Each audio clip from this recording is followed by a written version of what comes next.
Good stuff. What a day yesterday. Rainy, windy, cold. We had a little bit of everything. Fall is on the way. I know. Those November gales set high up in September. Yeah. I mean, geez, they're still blowing right now, making it pretty cold outside. So our actual temperatures are in those low to mid 40s up in northern Minnesota from the Iron Range towards International Falls.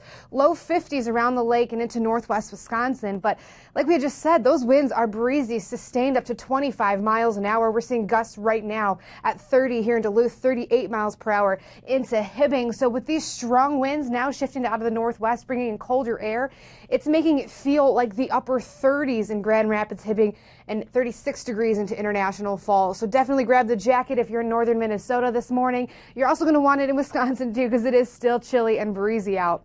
Of course, gale warnings still in effect on Lake Superior, wind advisories in the UP of Michigan as the system continues to push through. So rain still falling from about Ely through the Iron Range into International Falls, kind of moving to the east here. It'll head towards the Arrowhead within about 2 hours. So taking a look at how much rain we got down to the south, anywhere from about 5 to 7 inches by Mason City and Mankato.